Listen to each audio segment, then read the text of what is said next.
Le Chafetz Chaim, le Chafetz Chaim, vous connaissez le Chafetz Chaim, oui. Bon. C'était à la guerre de 14-18, c'était son époque.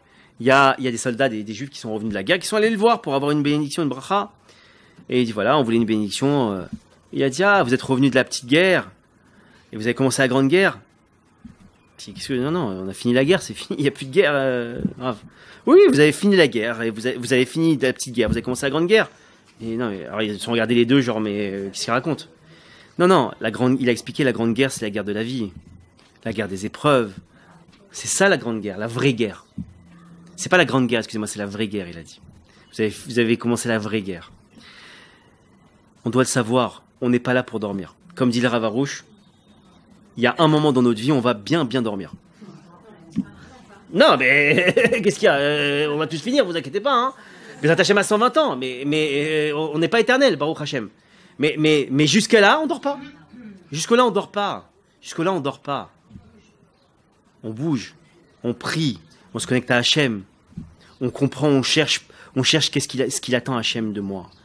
Dans l'épreuve, il y a toujours un message. L'épreuve, c'est une lettre d'amour d'Hachem.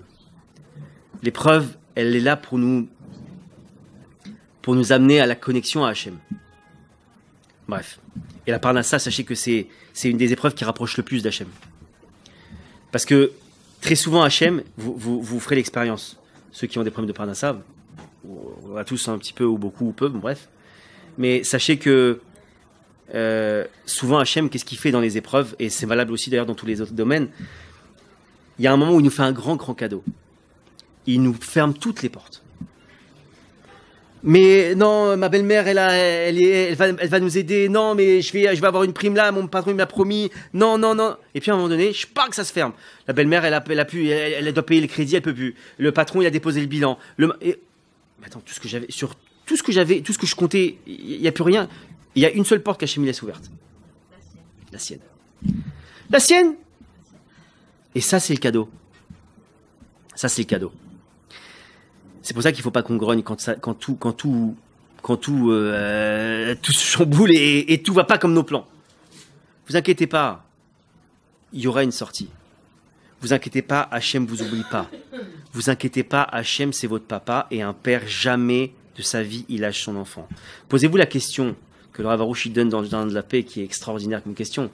Est-ce que vous pensez qu'un enfant de quelques jours, il se pose la question que s'il va pleurer, est-ce qu'il va manger? Est-ce qu'il se pose la question, oh là là, mais est-ce que je vais manger tout à l'heure? Je viens de manger maintenant, mais est-ce que je vais manger tout à l'heure? Vous savez, le pire dans la vie, et on est tous touchés par ça, j'en parlais dernièrement à une personne, j'ai été sauvé par Hachem sur le même sujet hier. Mais qu'est-ce qui me dit qu'Hachem va me sauver sur le même sujet aujourd'hui? Hier, pourquoi on a pu payer notre loyer et aujourd'hui on s'angoisse parce qu'on a peur qu'aujourd'hui on ne puisse pas le payer ce loyer? Pourquoi Hachem il nous aurait donné avant et nous vous savez, le rêve aussi encore une fois, je te rêve parce que c'est tellement beau ce qu'il dit. Il dit Hachem pour nous du préserve pour nous retirer de ce monde, il a pas besoin de passer par des stratagèmes. Il n'y a pas besoin de stratagèmes. Qu'est-ce qu'il y a? Il a besoin de nous faire mourir de faim, chas v'shalom, pour nous faire... Ah, c'est bien. Ou une maladie, ou un truc. Il n'y a pas besoin de ça, Hachem. Tant qu'il y a de la vie, il y a de l'espoir. D'accord? C'est fondamental que vous sachiez ça. Hachem nous laisse en vie, c'est qu'il va nous sauver. C'est qu'il veut nous sauver. Maintenant, encore une fois, n'oubliez pas une chose. Une personne, Dieu préserve, qui se noie. On veut bien essayer de la secourir, lui tendre la main. Mais si elle sort pas la main de l'eau pour qu'on l'attrape, on peut rien faire pour elle. On peut rien faire pour elle. Une personne ne peut être sauvée que si elle veut être sauvée. Une personne qui veut être soignée, elle doit aller chez le médecin pour avoir une ordonnance, pour avoir des médicaments. Mais si elle dit non, je m'en fous, je veux pas. Et elle attend quoi? Qu'est-ce qu'elle attend? On peut pas être sauvé si on veut pas être sauvé. Être sauvé, c'est tendre la main vers Hachem. À ce moment-là, il peut la prendre et nous sortir. Tendre la main vers Hachem, c'est prier Hachem, c'est remercier Hachem, c'est se tourner vers lui. Si on a compris ça, Béhémet, je peux fermer le cours aujourd'hui et je peux partir. Si vous avez intégré ça, je suis le roi du pétrole. Parce que c'est ça qui va vous servir dans tout.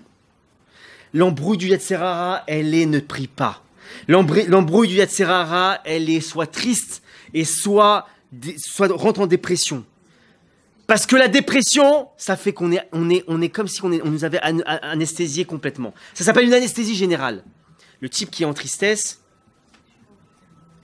je vais vous dire juste une chose et ça va vous éclairer sur un truc. J'ai fait une très grosse parenthèse, il faut que je revienne absolument, mais vous savez qui c'est le Yatsera? Quel ange c'est? C'est l'ange de la mort. C'est quoi la mission de l'ange de la mort, excusez-moi?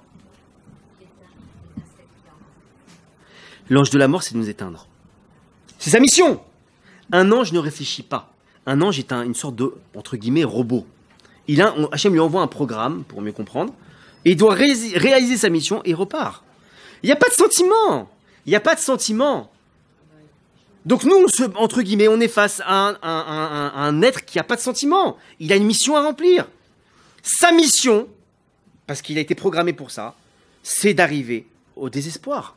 De faire arriver au désespoir.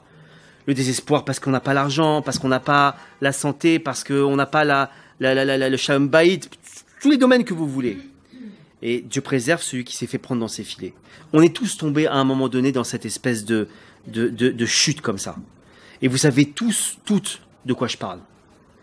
Parce que, Béhémet, la dépression, la tristesse, elle peut amener à Chas Veshalom, à ce que Dieu préserve, le type y mette fin à ses jours. On peut arriver à ça. Il y a eu plein de cas comme ça. D'accord? Je suis pas là pour vous mettre en mode dépression, mais pour vous donner une réalité. Votre ennemi, il faut le connaître. Notre ennemi, il s'appelle le Yatsera. Notre allié, il s'appelle Hachem. La Gemara dans Kiddushin, Hachem, il dit comme ça: j'ai créé le Yatsera, j'ai fait en sorte qu'il soit plus fort que l'homme. Le seul qui peut le battre, c'est moi, Hachem. Il a fait ça, Hachem, pour qu'on soit obligé de venir lui demander son aide. Maintenant, nous, qu'est-ce qu'on fait tous les jours? Je vais me débrouiller. Je vais trouver. Et ça, c'est la plus grande erreur qu'on fait. Et c'est pour ça qu'on met des années et des années. Alors, à un moment donné, vous allez me dire, oui, mais il y a des gens qui prient pas et qui ont. Les pauvres. Vous savez, ça s'appelle un cadeau empoisonné. C'est, encore une fois, on revient au serpent. Hachem leur donne parce que, mishkin, comme on dit en anglais. C'est mon fils, c'est ma fille. Je l'aime. Il n'a pas compris la leçon, alors je lui donne. Un enfant qui a fait une bêtise, on veut lui faire une leçon maintenant. Entre guillemets, on l'a privé de sortie ou on l'a mis dans sa chambre pour un certain temps. Maintenant, on voit que j'ai faim, il pleure, il a faim. Le père, il va pas lui donner à manger. Et pourtant, il n'a pas eu la leçon qu'il voulait. Il n'a pas compris la leçon, malheureusement. Mais il donne malgré tout à manger. Donc, ceux ou celles qui pensent que, oui, pourquoi lui, il prie pas, il a? Parce que Mishkin, Hachem, il a pitié de lui. Mais Mishkin, à 120 ans, qu'est-ce qu'il va avoir? Cette femme ou cet homme, qu'est-ce qu'il va avoir? Ce qu'on construit ici, c'est notre place ce qu'on aura là-haut. Celui qui n'a pas construit ici, bah, il aura la place au 450 millième rang devant Hachem.